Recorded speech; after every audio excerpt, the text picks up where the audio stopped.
يلا بقى لو لسه ما عملتوش لحد دلوقتي الحقي اعمليه دلوقتي، وهتاكلي منه على اول يوم رمضان مش هتستغني عنه بجد. فطار سحور هيفتح النفس وريحته جبارة. مكدوس الليمون معانا ازاي عملناه؟ يلا نسمي ونشوف عملناه ازاي. عندي حلة فيها مية بتغلي على النار. اول ما المية تغلي هنزل فيه بالليمون القضالي، اي كمية انت حباها. هسيبه يتسلق قد ايه؟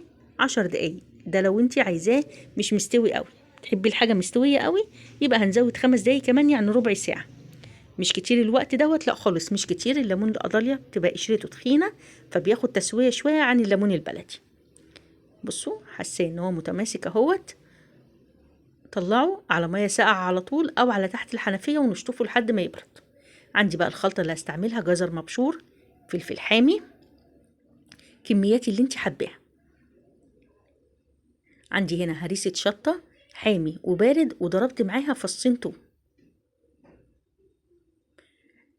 حوالي معلقتين من العصفر،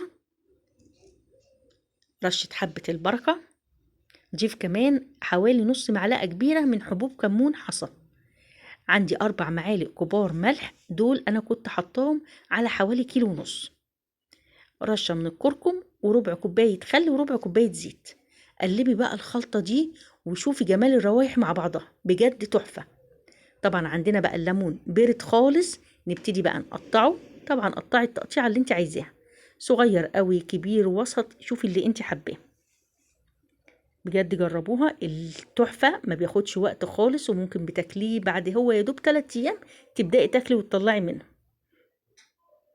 طبعا اي بذر شيلي على طول كده لحد ما قطعنا كمية الليمون كلها وننزل. وقلبي بقى الخلطة دي مع الليمون تحفة. اي عصاير نزلت من الليمون بضيفها طبعا على الخلطة، ما برميهاش.